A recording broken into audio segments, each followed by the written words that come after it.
नमस्कार, आप देख रहे हैं यूपी की बात और मैं हूं आपके साथ शिवानी शर्मा। सपा प्रमुख अखिलेश यादव ने पार्टी के वरिष्ठ नेता आजम खान से आज मुलाकात की। आजम के जेल से रिहा होने के बाद ये उनकी पहली मुलाकात थी, जिसे लेकर राजनीतिक गलियारों में लंबे समय से अटकलें थी। देखिए हमारी ये रिपोर्ट। अखिलेश यादव और आजम खान की मुलाकात के बाद अखिलेश यादव ने आश्वस्त किया है कि वह आजम खान से लगातार मिलते रहेंगे। इस दौरान अखिलेश यादव ने कहा कि मैं पहले नहीं पहुंच पाया था, आज मिलने आया हूं। साथ ही उनका स्वास्थ्य भी बहुत अच्छा नहीं रहा। हम दोनों के बीच बहुत अच्छी बात हुई। इसके साथ ही मैंने उनके स्वास्थ्य को लेकर उनका हालचाल जाना है। उन्होंने आजम खान के कद को पार्टी के लिए महत्वपूर्ण बताते हुए कहा कि आजम खान पुराने नेता हैं। पुराने लोगों की बात ही कुछ और होती है। यह हमारी पार्टी का दरख्वास्त है। अब बड़ी लड़ाई है, हम सभी से मिलकर लड़ेंगे।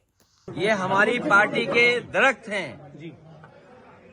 इतनी गहरी जड़ें और उतना ही गहरा उनका साया भी हम लोगों के साथ हमेशा रहा है। और ये बड़ी लड़ाई है, उसमें हम सब लोग मिलकर के लड़ेंगे। उनका स्वास्थ्य अच्छा हो, उन्हें न्याय मिले।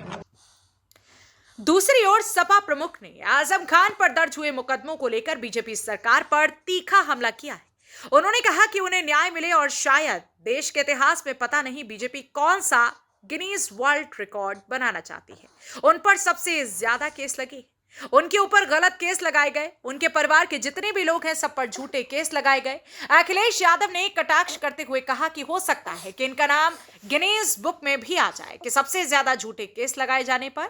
उन्होंने इस बात पर जोर दिया कि सपा की सरकार बनने पर आजम खान पर लगे सभी झूठे केस वापस होंगे। देश के इतिहास में और पॉलिटिकल कैरियर के इतिहास में पता नहीं भारतीय जनता पार्टी कौन सा गिनीज वर्ल्ड रिकॉर्ड बनाना चाहती है। कौन सा वर्ल्ड रिकॉर्ड की पॉलिटिकल परिवार आदरणीय आजम खान साहब पे सबसे ज्यादा केस लगे हैं। कोई अगर दूसरा परिवार ऐसा हो जहां पर केस लगे हों, उनके ऊपर है गलत केस लगे। उनकी पत्नी पर बेटा अब्दुल्ला और उनके परिवार के और जितने भी साथी रहे, उन सब पर इस सरकार ने झूठे मुकदमे लगाए हैं। और इतना तकलीफ परेशानी किसी को नहीं पहुंचाई गई होगी जितनी आजम खान साहब और उनके परिवार को पहुंचाई गई है।